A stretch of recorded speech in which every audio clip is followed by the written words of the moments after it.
Hello students, welcome to MV education services. I am your educator miss Bhavna ma'am. आज हम देखेंगे respiratory tract का एक और इन्फेक्शन या डिसीज कंडीशन जिसका नाम है डिप्थीरिया। अब डिप्थीरिया क्या होता है, इसके डेफिनेशन क्या है, कौन सा कॉजेटिव एजेंट मतलब कि कौन सा बैक्टीरिया बॉडी पे अटैक करता है जिसकी वजह से डिप्थीरिया कॉज करता है, इन सभी चीजों के बारे में हम लोग देखेंगे। तो स्टार्ट करते हैं। It is a disease of upper respiratory tract. ठीक है, अपर रेस्पिरेटरी ट्रैक्ट और लोअर रेस्पिरेटरी ट्रैक्ट, ये सभी चीजें हमने एनाटॉमी फिजियोलॉजी में पढ़ी है। ठीक है, तो अगर आपने अभी तक एनाटॉमी फिजियोलॉजी नहीं देखी तो वो वीडियो भी जरूर देख लीजिएगा। तो रेस्पिरेटरी ट्रैक्ट का जो अपर वाला पोर्शन है, जैसे आपका नोज हो गया, थ्रोट हो गया, तो इसको इफेक्ट करता है डिप्थीरिया। ओके, तो upper respiratory tract characterised by sore throat, मतलब कि गले में बहुत ही ज्यादा खराश होना।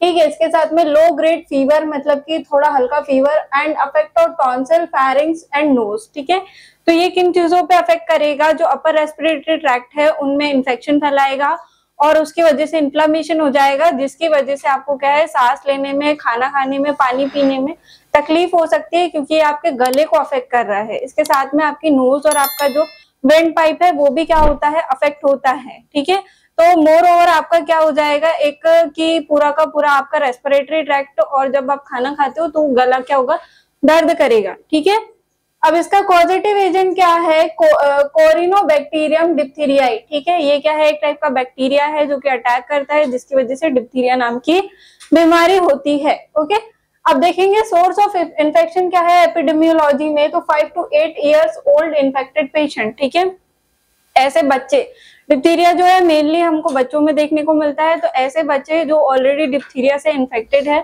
वो ज्यादा स्प्रेड कर सकते हैं इस बीमारी को, या तो फिर क्या है हमारे पास पॉजिटिव एजेंट कोरिनेबैक्टीरियम डिप्थीरियाई। ठीक है, इसकी वजह से ये कॉज कर रहा है। इसके बाद में देखेंगे हम लोग infective material nose throat secretion, मतलब कि आपके नोज से और जो गले से क्या है स्पूटम निकल रहा है, उसकी वजह से सिक्रीशन फैलता है। ठीक है, तो हम बोलते हैं जब भी हम खांसते हैं या छींकते हैं तो माउथ को क्या करना चाहिए, माउथ और नोज को आपको ढक के खांसना या छींकना चाहिए। ओके, नेक्स्ट क्या है, period of infectivity 14 to 28 days of onset, मतलब कि 14 से 28 दिन तक के क्या हो सकता है, पीरियड ऑफ इन्फेक्टिविटी, मतलब इन्फेक्ट कर सकते हैं एक पर्सन दूसरे पर्सन को। ठीक है, इसके बाद में एज 1 से 5 ईयर्स ओल्ड, मतलब 1 से 5 साल तक के बच्चे क्या है, ज्यादा होने के चांसेस है डिप्थीरिया। ओके, इसके बाद में इंक्यूबेशन पीरियड कितना होगा, 2 से 5 दिनों का इसका इंक्यूबेशन पीरियड रहता है, मतलब सिम्टम्स 2 से 5 दिनों के अंदर में दिखाई देते हैं।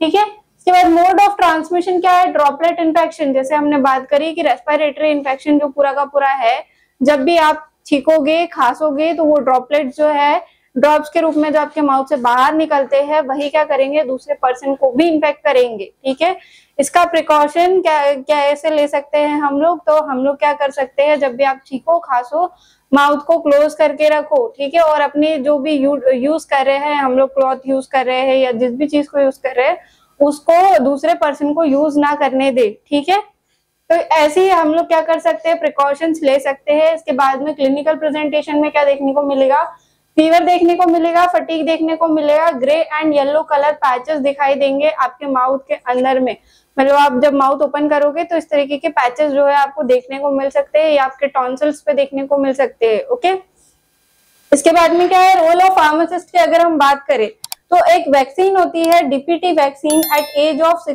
10 एंड 14 मंथ्स। ठीक है, मतलब बच्चों को लगाई जाती है, 6 महीने के बच्चे, 10 महीने का बच्चा और 14 महीने का बच्चा। इसके डोसेज जो है इम्यूनाइजेशन स्केड्यूल यूनिट 2 में हमने पढ़ा हुआ है, उसको एक बार जाकर के आप रिवाइज कर लीजिएगा तो आपको ये वैक्सीन के बारे में समझ में आ जाएगा।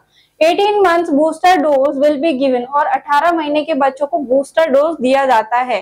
ठीक है, और ऐसे लोगों को भी हम लोग वैक्सीनेशन देते हैं जो क्या है ससेप्टेबल है या हॉस्पिटल एरिया में काम करते हैं या हॉस्पिटल मेडिकल सेक्टर से रिलेटेड एरियाज में काम करते हैं, जो क्या होते हैं डायरेक्ट कांटेक्ट में आ गए हो ऐसे किसी पेशेंट के। ठीक है, और उनमें भी ऐसे कोई लक्षण दिखाई देना स्टार्ट हो गए हो तो हम उनको भी ये वैक्सीन लगाते हैं। तो ये क्या हो गया, डिप्थीरिया का आपका एक पूरा टॉपिक हो गया है। अब एज अ फार्मासिस्ट आपको डीपीटी वैक्सीन के बारे में से पूरी इंफॉर्मेशन होनी चाहिए। जो भी पेशेंट आपके एरिया में डिप्थीरिया का अगर एक भी पेशेंट मिला है तो आपको उसको गाइड करना है, उसको बताना है कि आपको आइसोलेट रहना है इतने टाइम के लिए, मतलब अलग से एक कमरे में रहना है, कैसे केयर करना है, आप चीख रहे हो, खांस रहे हो, अगर बच्चा छोटा है तो उसके पेरेंट्स को गाइड करना है। तो इस तरीके की गाइडेंस आपको देनी है। डीपीटी का फुल फॉर्म क्या हो जाएगा यहाँ पे कमेंट सेक्शन में बताइएगा, हमने ऑलरेडी पढ़ रखा है, ठीक है। इसके बाद में हम लोग पढ़ेंगे ट्यूबरकुलोसिस, या जिसको हम लोग टीबी भी बोलते हैं, हिंदी में क्षय रोग कहते हैं, ठीक है। तो ट्यूबरकुलोसिस मेनली हमको सभी को पता है कि बहुत ज्यादा खांसी होने लग जाती है पेशेंट को, वेट लॉस होता है पेशेंट का, ऐसे कुछ जनरल इन्फॉर्मेशन हमको है टीबी के बारे में, ठीक है। तो इसको अच्छे से देखते हैं और क्या क्या होता है टीबी के अंदर।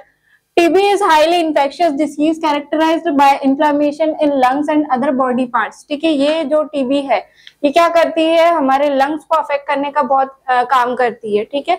लंग्स अफेक्ट होते हैं जिसकी वजह से सांस लेने में तकलीफ होने लग जाती है, ठीक है। अब इसके बाद में देखेंगे कॉजेटिव एजेंट क्या है, तो मायोबैक्टीरियम ट्यूबरकुलोसिस इसका क्या है, कॉजेटिव एजेंट होता है। हम जितनी भी डिसीज कंडीशन पढ़ेंगे उसका जो क्या हो जाएगा, पॉजिटिव एजेंट आपको पता रहना चाहिए कि कौन से बैक्टीरिया या वायरस की वजह से हो रहा है, ताकि अगर कभी आपको ऑब्जेक्टिव में पूछ ले तो आप उसका आंसर दे पाए, ठीक है। इसके बाद में एपिडेमियोलॉजी क्या हो जाएगी, सोर्स ऑफ इन्फेक्शन किससे हो रहा है, स्पूटम ऑफ इन्फेक्टेड पर्सन, ठीक है। ये सबसे ज्यादा हाईली ससेप्टेबल होता है, हाईली कंटामिनेटेड होता है, एक इंसान से दूसरे इंसान में फैल सकता है। जब भी टीबी का पेशेंट क्या है स्पूटम थ्रो करता है तो उसके जो बैक्टीरिया वायरस है वो निकल के एनवायरनमेंट में सराउंडिंग में फैलने के चांसेस ज्यादा होते हैं, ठीक है। इसीलिए बोलते हैं कि कहीं भी नहीं थूकना चाहिए, ठीक है। एज अ मेडिकल आप मेडिकल पढ़ने वाले बच्चे हो, मेडिकल के स्टूडेंट्स हो, या तो फिर मेडिकल में आपको इंटरेस्ट है तो आपको ये बातें ध्यान में रखनी है। आप खुद भी अवेयर रहिए, दूसरों को भी इसके फायदे और नुकसान के बारे में बताते रहिए, ठीक है। इसके बाद में एज देखें तो हम 15 to 54 इयर्स तक के जो लोग हैं ये ज्यादा हाईली ससेप्टेबल होते हैं, ओके। इसके बाद में अगर हम कौन से सेक्स वाले ससेप्टेबल होंगे, तो मेल और फीमेल में से मेल्स में ये बीमारी होने की ज्यादा चांसेस है, ठीक है। पुरुषों में ज्यादातर होता है, महिलाओं में होता है पर कम देखने को मिलता है, ठीक है।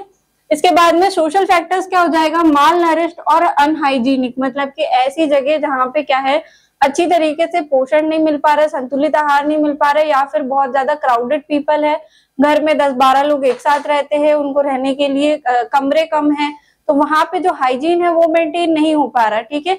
तो वो हाइजीन मेंटेन करके रखना बहुत इंपॉर्टेंट हो जाता है आपकी पर्सनल हेल्थ और ग्रूमिंग के लिए, ठीक है।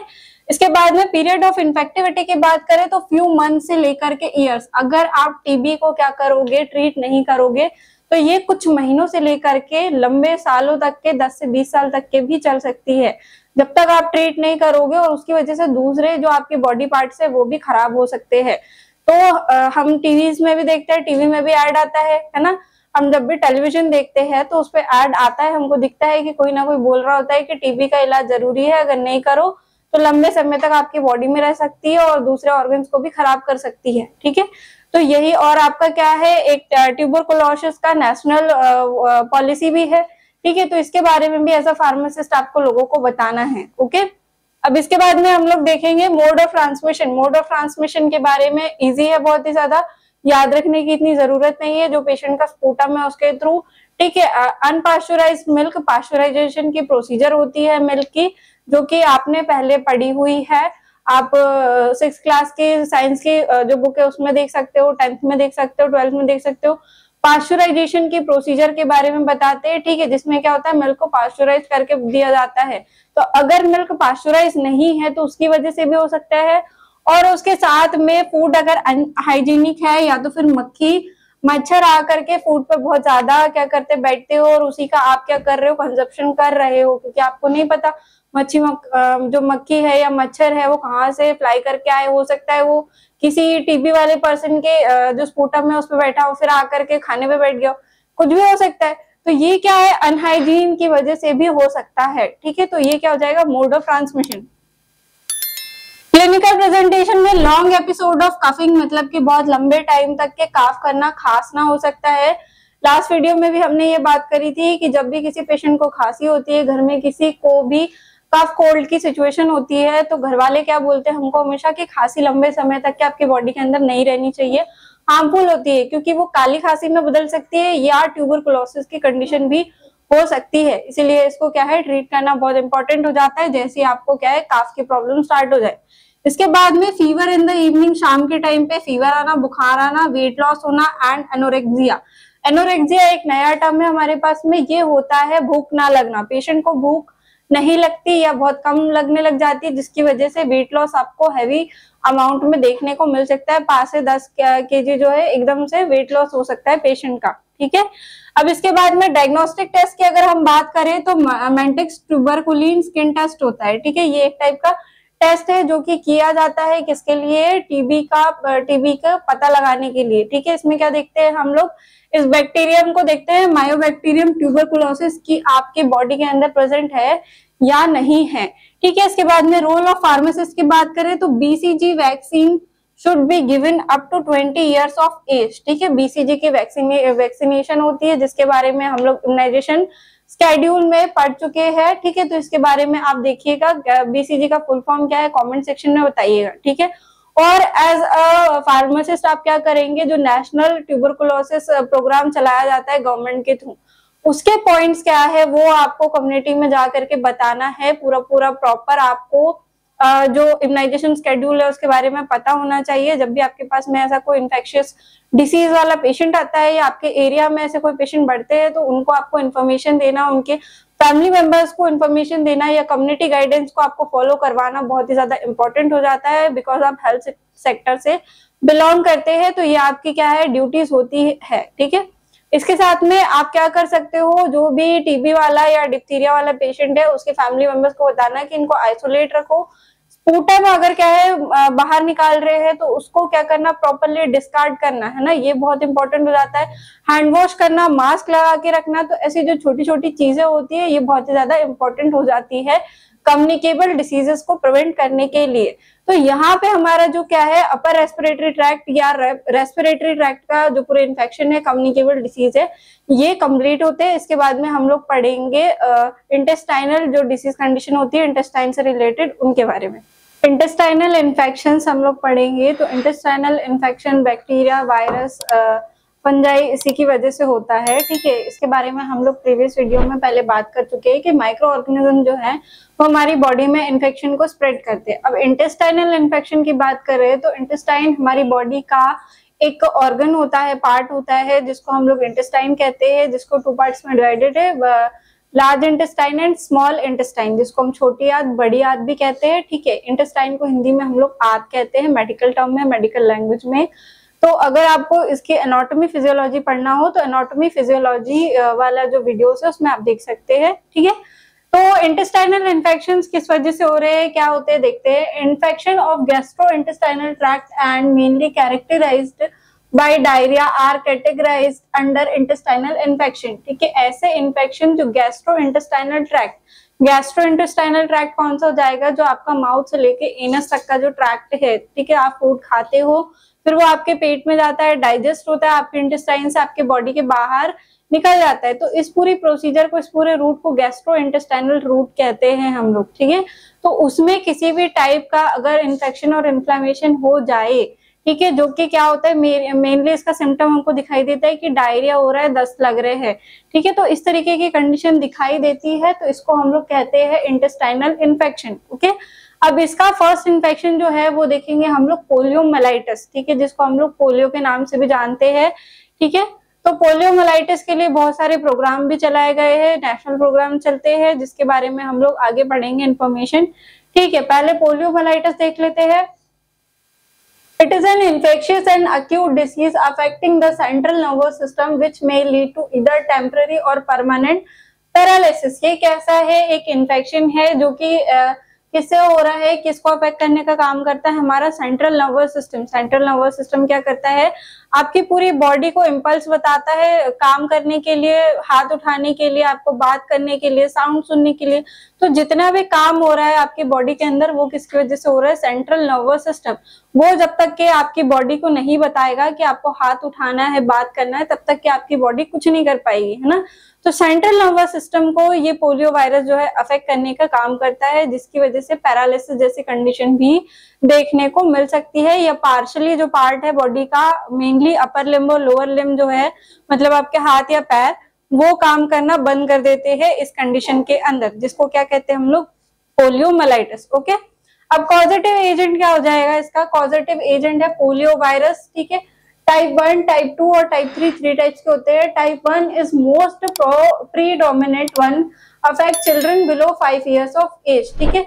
तो सबसे ज्यादा अफेक्टिंग वाला जो पोलियो वायरस है वो टाइप 1 पोलियो वायरस हो जाएगा, जो कि क्या है 5 साल या उनके छोटे बच्चों को अफेक्ट करने का काम करता है। मेनली जो पोलियो वायरस है हम लोग देखते हैं छोटे बच्चों को ही दिखाई देता है, जिनके हाथ पैर जो है काम करना धीरे धीरे बंद करने लग जाते हैं। इसीलिए हम लोग जो वैक्सीन है, ओरल पोलियो वैक्सीन या तो फिर जो इंट्राडर्मल लगती है वो सारी पैरेंटल लगती है हमारी बॉडी के अंदर, वो सारी वैक्सीन हम लोग इंजेक्ट करवाते हैं हमारे बच्चों को, है ना। तो इम्यूनाइजेशन शेड्यूल का कितना इंपॉर्टेंस है यहाँ पे से समझ में आ रहा है हमको। ओके, एपिडेमियोलॉजी में फर्स्ट देखेंगे सोर्स ऑफ इन्फेक्शन क्या क्या है। फीसेस, फेरेंजियल सिक्रेशन, मतलब आपका जो थ्रोट ऑलरेडी जो इन्फेक्टेड पर्सन है उनके कंटामिनेशन से जो फेरेंजियल सिक्रेशन हो रहा है, मतलब गले से जो स्पूटम निकल के बाहर आ रहा है, उसकी वजह से हो सकता है। फीसल की वजह से, फीकल की वजह से हो सकता है, ठीक है। फीकल मतलब क्या हो जाएगा, जो स्टूल होता है ना, तो वो स्टूल जो पास कर रहे हैं वो अगर कंटामिनेटेड है, मतलब ऑलरेडी इन्फेक्टेड क्या हो जाएगा, already infected person, polio virus से जो इन्फेक्टेड पर्सन है उसके फीकल के अगर किसी भी तरीके से कांटेक्ट में आ गए हैं, है ना, तो उसकी वजह से भी ये वायरस हो सकता है। तो ये सोर्स ऑफ कंटामिनेशन हो जाएगा, सोर्स ऑफ इन्फेक्शन। इसके साथ में वही इन्फेक्टेड वाटर या फूड अगर आप खा लो जिसमें क्या है फीसेस क्या है कंटामिनेशन हो, जैसे कि क्या होता था पहले के टाइम में, जैसे पानी का सोर्स जो है एक ही रहता था गांव के अंदर, नदी, वहीं पे कपड़े धो रहे हैं ना, वहीं पे क्या है उसी का पानी घर में खाना खाने के लिए, पानी यूज करने के लिए, पीने के लिए, नहाने के लिए, सभी चीजों के लिए उसी का यूज हो रहा है। तो वहां पे फिकल इन्फ्लेमेशन या इन्फेक्शन होने के चांसेस ज्यादा रहते थे, ठीक है। तो यहाँ पे इस तरह से बात हो रही है। अब देखेंगे एज क्या होती है, 1 to 2 ईयर्स ओल्ड ज्यादा ससेप्टेबल होते हैं, मतलब कि इनमें हो सकता है पोलियो वायरस।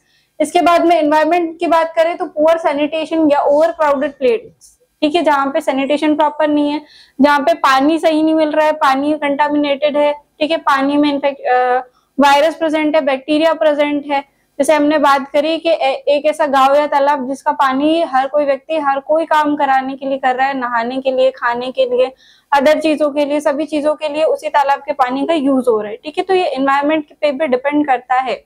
इसके बाद में क्या हो जाएगा, पीरियड ऑफ इन्फेक्टिविटी, मतलब कि कितने टाइम के लिए पीरियड हो सकता है, 7 days before and after onset of symptom, मतलब 7 से 10 दिन के अंदर में, ठीक है, दिखाई देगा। इंक्यूबेशन पीरियड 7 to 21 days होगा। अब मोड ऑफ ट्रांसमिशन की बात करें तो फीकल ओरल रूट, मतलब कि मुंह से, ठीक है, और फीकल रूट से, दोनों रूट से हो सकता है। ड्रॉपलेट इन्फेक्शन जो आप बात कर रहे हो, जो आपका स्पूटम जा रहा है, क्योंकि हमने फेरेंजियल सिक्रेशन की बात करी थी तो स्पूटम आएगा यहाँ पे। इसके साथ में डायरेक्ट इन्फेक्शन भी हो सकता है। ओके, तो इस तरीके से क्या है, इन्फेक्शन पोलियो का स्प्रेड हो सकता है। अब बात करें क्लिनिकल प्रेजेंटेशन की तो फीवर देखने को मिलेगा, सोर थ्रोट मतलब गला खराब लगेगा, गले में खराश टाइप की फील होगी, स्टिफनेस इन नेक मतलब कि गर्दन अकड़ना जो हम हिंदी में बोलते हैं वो दिखाई देगी। जो आपका गर्दन है बैक वाला पोर्शन नेक का, उसमें अकड़न टाइप की आपको फील होगी, ठीक है। फुट ड्रॉप मतलब आपका जो पैर या हाथ पैर है उसको आप यूज नहीं कर पाएंगे, आपको क्या है वो एकदम जैसे सिचुएशन में वैसे में ही रहेंगे, आप उसको ना तो उठा पाएंगे ना तो हिला पाएंगे।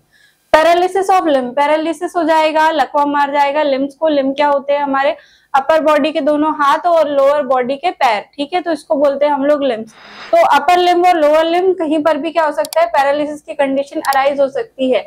तो ये क्या हो जाएगा, पोलियोमाइलाइटिस। और एज अ फार्मासिस्ट आपको क्या गाइड करना है लोगों को, आपको बताना है वैक्सीन के बारे में, ओरल पोलियो वैक्सीन जो होती है ओपीवी, है ना, और जो अदर वैक्सीन इससे रिलेटेड है तो इसके बारे में स्प्रेड करवाना है आपको। जो भी मिशन चल रहे हैं, जैसे इंद्रधनुष मिशन चलता है ना, तो ऐसे मिशन चलते रहते हैं गवर्नमेंट स्कीम्स के थ्रू, तो इनके बारे में आपको इन्फॉर्म करना सोशली कम्युनिटी एरियाज में कि आपको टीकाकरण क्यों करना है, इम्यूनाइजेशन क्यों जरूरी होता है छोटे बच्चों को लेकर के, जब तक की एज है इम्यूनाइजेशन स्केड्यूल की, वो पूरा आपको क्या है डिटेल में बताना है। आपके पास में घरों के आसपास में कोई अगर 2 से 5 साल के बच्चे, 10 साल के बच्चे, तो उनके पेरेंट्स को समझाना है कि आपने कौन से वैक्सीन लग चुकी है, इनको वाली वैक्सीन हम लगा सकते हैं, ठीक है। तो ये सारी बातें आपको बताना इंपॉर्टेंट हो जाता है as a pharmacist. Okay, next हम लोग देखेंगे कि वायरल हेपेटाइटिस, ठीक है। वायरल हेपेटाइटिस एक ऐसी डिसीज कंडीशन है जो कि आपके हेपेटिक सिस्टम को अटैक करने का काम करती है। हेपेटिक मतलब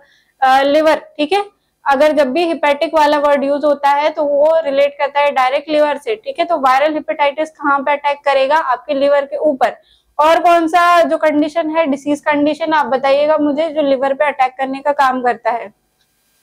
तो अगर वायरल हेपेटाइटिस को देखिए तो hepatitis denotes liver injury in which inflammatory cells are found to be present in liver tissue, मतलब कि इन्फ्लामेशन पहुंचाने वाली जो भी वायरस या बैक्टीरिया है वो लिवर टिश्यू पे आ जाते हैं और उसकी वजह से आपका जो लिवर है वो धीरे धीरे होकर डैमेज होने लगता है और उसका इन्फ्लामेशन हो जाता है, ठीक है। लिवर डैमेज की एक स्टेज होती है जिसमें लिवर क्या होता है, धीरे धीरे करके फैटी लिवर और सिरोसिस ऑफ लिवर तक के चला जाता है, मतलब आपका लिवर पूरी तरीके से खराब हो चुका है। तो ये क्या होती है, ग्रेजुअली स्टेजेस होती है, ठीक है। अब देखेंगे हम लोग तो इसका सोर्स ऑफ इन्फेक्शन क्या हो जाएगा, कंटामिनेटेड फूड एंड वाटर, ठीक है। Again contaminated food and water की बात हो रही है क्योंकि बेसिकली जो हमारा इंटेस्टाइनल डिसीज कंडीशन जितनी भी होगी, कम्युनिकेबल डिसीज कंडीशन, वो फूड और वाटर से ही होती है जो कि ऑलरेडी कंटामिनेटेड है, मतलब कि आपका ट्रीटेड वाटर आपके घर में नहीं आ रहा है, जिसको आपने, जो नगर निगम हमारे घरों में पानी को पहुंचाती है, तो वो क्या है, बहुत ही ज्यादा कंटामिनेटेड गंदा पानी आ रहा है, ठीक है। उसके साथ में फूड और वाटर की जो कंडीशन है वो बहुत खराब है हमारे घर में। जो खाना प्रिपेयर हो रहा है वो ठीक से प्रिपेयर नहीं हो रहा है, उसमें हाइजीन मेंटेन नहीं कर रहे हैं हम लोग, है ना। हमने स्टार्टिंग में हाइजीन की बात करी कि हाइजीन फूड को बनाते टाइम पे आपको किस तरीके का मेंटेन करके रखना चाहिए, हाथ धोना चाहिए, कैप पहनना चाहिए अगर लार्ज पर्सन के लिए कर रहे हो, है ना। तो ये सारा जो है स्टेप्स आप अगर फॉलो नहीं करते हो तो कहीं से भी कंटामिनेशन आपको हो सकता है और आपको वायरल हेपेटाइटिस, डायरिया हो गया, कोलेरा हो गया, मलेरिया हो गया, ऐसी बीमारियां देखने को मिल सकती है। ओके, अब हम बात करेंगे contagious period.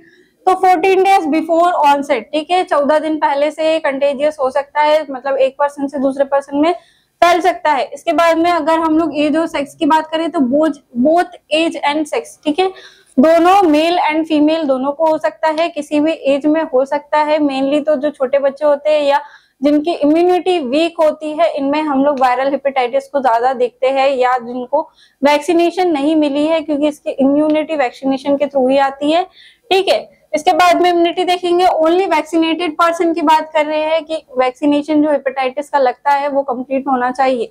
Okay, incubation period 28 days का हो सकता है, अगर अनट्रीटेड रहे तो लिवर डैमेज की कंडीशन भी अराइज हो सकती है। अब बात करेंगे टाइप्स की, कॉजेटिव एजेंट्स की एंड क्लिनिकल प्रेजेंटेशन की। तो ये कितने टाइप के होते हैं, hepatitis A, B, C, D and एक हेपेटाइटिस ई भी होता है। तो इतने टाइप के हेपेटाइटिस जो है देखने को मिलते हैं। मेनली हेपेटाइटिस ए और बी हमें ज्यादातर देखने को मिलता है हमारे सराउंडिंग में, ठीक है। तो अदर नेम अगर हम लोग हेपेटाइटिस ए की बात करें तो इन्फेक्शियस हेपेटाइटिस के नाम से जानते हैं इसको। पॉजिटिव एजेंट हो जाएगा हेपेटाइटिस ए वायरस। इसमें सिम्टम्स क्या क्या दिखाई देंगे हमें, उसके सिम्टम दिखाई देंगे, फटीग मतलब कि थकान हो सकती है, फीवर हमको देखने को मिलेगा, पेन इन एब्डोमेन मतलब कि आपका जो एब्डोमेन वाला एरिया है, पेट जिसको हम हिंदी में बोलते हैं, या आमाशय, उसके अंदर क्या होगा, पेन बहुत दिखाई देगा आपको। फिर उसके बाद में नोजिया एंड डायरिया, ठीक है। डायरिया तो मेनली जो जितनी भी इंटेस्टाइनल कंडीशंस होगी आपको डायरिया देखने को भी मिलेगा। डायरिया मतलब दस्त लगना, okay. Loss of appetite, appetite का मतलब होता है भूख लगना, तो लॉस मतलब कि भूख बिल्कुल भी नहीं लगेगी। इसके बाद में जॉन्डिस देखने को मिलेगा। जॉन्डिस क्या है, पीलिया, ये भी किस पर अटैक करता है, आपके लिवर पर ही अटैक करता है, ठीक है। इसके बाद में लॉस इन वेट, अब वेट लॉस भी आपको देखने को मिलेगा, क्योंकि एपेटाइट लॉस हो रहा है तो वेट लॉस होना कॉमन सी बात है। इसके बाद में अगर बात करें हम लोग हेपेटाइटिस बी की, तो हेपेटाइटिस बी का अदर नेम हो जाएगा सीरम और transfusion hepatitis virus, hepatitis B virus. And symptom जो हमको देखने को मिलेंगे, loss of appetite, vomiting, body एक मतलब शरीर का दुखना, डार्क यूरिन, यूरिन का जो नॉर्मल कलर है उससे ज्यादा बहुत ज्यादा ब्राउनिश कलर में देखने को मिल सकता है, ठीक है, और जॉन्डिस, ठीक है। तो ये जॉन्डिस की वजह से, अगर जॉन्डिस को हम ट्रीट नहीं कर रहे हैं तो हेपेटाइटिस की कंडीशन हमारी बॉडी में जल्दी अराइज होगी, ओके, क्योंकि ये भी क्या कर रहा है, लिवर को ही अटैक करने का काम कर रहा है। हेपेटाइटिस सी का दूसरा नाम क्या हो जाएगा? नॉन ए और नॉन बी हेपेटाइटिस के नाम से जानते हैं। कौन सा वायरस है? तो हेपेटाइटिस सी वायरस क्या करता है? अटैक करता है हेपेटाइटिस सी डिसीज कंडीशन होने के लिए। इसके बाद में अगर सिम्टम की बात करें तो डिक्रीज एपेटाइट, भूख नहीं लगेगी, फटीग मतलब कि बहुत ज्यादा थकान देखने को मिल सकती है, pain in abdomen, cirrhosis and jaundice, जिसमें हमने सिरोसिस के बारे में पहले बात करी कि लिवर के सड़ने की जो खराब होने की स्टेजेस होती है, जिसमें आपने फैटी लिवर और सिरोसिस जैसे वर्ड जो है कभी ना कभी सुने होंगे। ठीक है, तो फैटी लिवर क्या होता है? एक टाइप की स्टेज होती है जिसमें आपका जो लिवर है वो ठीक से काम नहीं कर रहा और धीरे धीरे खराब होते जा रहा है, और वही स्टेज आगे जाके सिरोसिस ऑफ लिवर में कन्वर्ट होती है। इसके बाद में अगर हेपेटाइटिस डी की बात करें तो डेल्टा वायरस हेपेटाइटिस भी बोलते हैं इसे। हेपेटाइटिस डी वायरस की वजह से होता है। अब इसके सिम्टम्स के देखें तो mild fever, dark urine, muscle and joint ache, nausea, vomiting, dizziness, fatigue and itching, इतने टाइप के सिम्टम्स आपको देखने को मिल सकते हैं। तो यहाँ पे हमारे क्या हो गए? दो टॉपिक इंटेस्टाइनल डिसीज के, जिसमें फर्स्ट हो जाएगा पोलियोमाइलाइटिस, जिसके बारे में ऑलरेडी आपको थोड़ी बहुत इंफॉर्मेशन रही होगी। मेनली आपको इन सभी कम्युनिकेबल डिसीज कंडीशन की जो वैक्सीन है इसके बारे में पता होना चाहिए अच्छे से। ठीक है, इसके साथ में हेपेटाइटिस की अगर हम बात करें तो इतने टाइप्स के होते हैं। मेनली हमको ए और B hepatitis, hepatitis A, B और सी, तीनों हेपेटाइटिस ज्यादा हमको कम्युनिटी में देखने को मिलते हैं। अब इनके कॉजेटिव एजेंट्स आपको पता होना चाहिए क्या है, कौन से बॉडी पार्ट को अफेक्ट करता है ये पता होना चाहिए, और वैक्सीन क्या है हेपेटाइटिस की वो भी आपको पता होना चाहिए।